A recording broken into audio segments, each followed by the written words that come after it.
mmekuwa na watu wenye bidii, juhudi, lakini kubwa mmekuwa wavumilivu sana. Hadi leo mnafanikiwa kuhitimu na kusherehekea mahafali hii ya 31.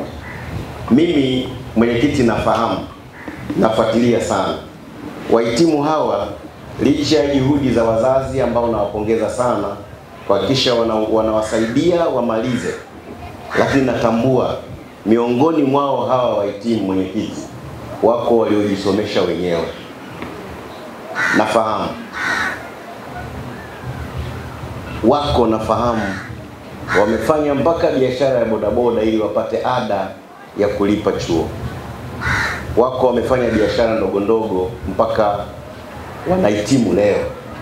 Unaweza kuona ni kwa kiasi gani huyu mtu alikuwa committed, alikuwa amependa kusoma, kwamba anapambana mtaani lakini anakuja kusoma, na leo hivi wanahitimu tena wakiwa wamefanya vizuri sana. Hongereni sana wahitimu.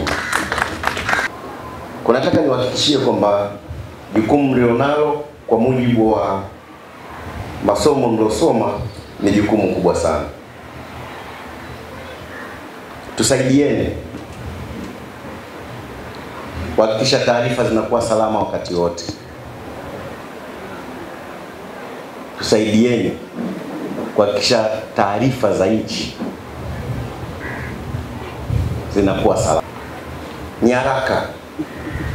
Nyaraka katika kipindi hiki cha vita ya kiuchumi, nyaraka ni silaha.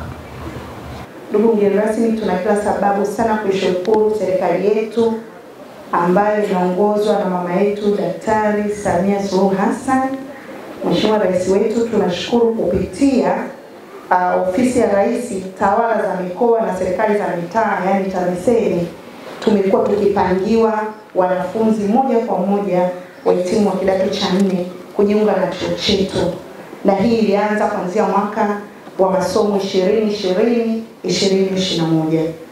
Ndugu mgeni rasmi, kwa mwaka huu wa masomo 2025-2026 tumepangiwa wanachuo 180 kwa kozi ya ukutubi na usimamizi wa taarifa, na wanachuo 150 wa kozi ya records and archives management, yani inaitwa record and utunzaji wa kumbukumbu.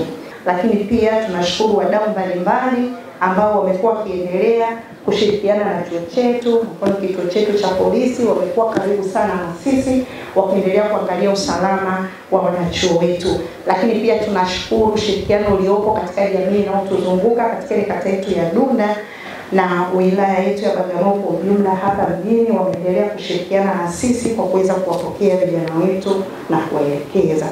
Lakini pia ndugu mgeni rasmi, tunamshukuru sana mtendaji mkuu wa ADEM kwa ushirikiano mkubwa anaotupa, kwani katika kuendelea kuimarisha udugu wetu kama ambavyo umeshuhudia leo, tumeweza kuingia makubaliano ya kushirikiana kati ya taasisi hizi mbili katika kutoa mafunzo ya muda mfupi.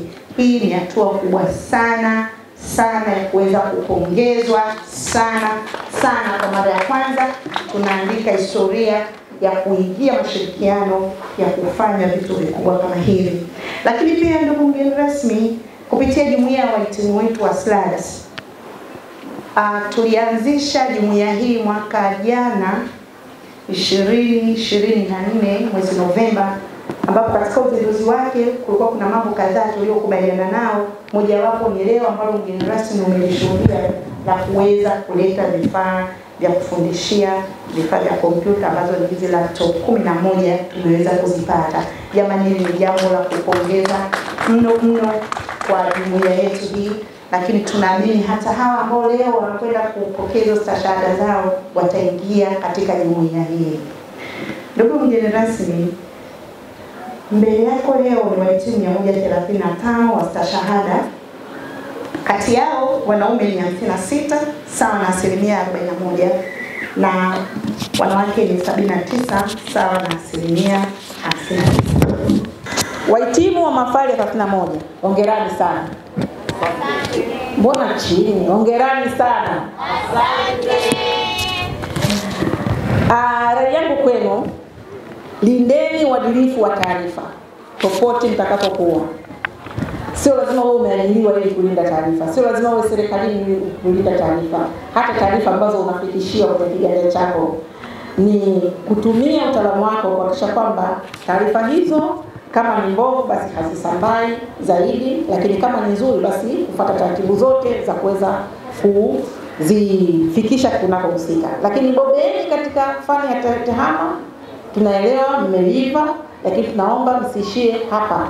Muendelee kujifunza zaidi, TEHAMA inakuwa kila siku. Lakini pia mwe wabunifu mnaotoa masuluhisho. Ubunifu unaotoa masuluhisho. Unaweza kuwa mbunifu lakini ukaishia ubunifu huko tu katika kiganja chako, katika kichwa. Tunaomba kuangalia jamii kwa karibu. Ni nini kimetuzunguka katika jamii? Ni nini kinatakiwa wewe ufanye ili hilo tatizo liondoke? Kwa hiyo uwe mbunifu wa kutoa suluhisho. Lakini pia mheshimu taaluma kwa vitendo. Tungependa sana kuona products za SLADS zinakuwa ni wa vitendo zaidi. Kumbukeni kwamba taaluma ya taarifa na kumbukumbu inasimama juu ya uaminifu. Msipoyasimamia maadili ya usiri, usahihi na uwajibikaji, mtaathiri si tu hadhi yenu binafsi bali pia uaminifu wa taasisi mtakazozitumikia. Mjenge sifa ya kuaminika, ndio mtaji mkubwa zaidi katika taaluma hii.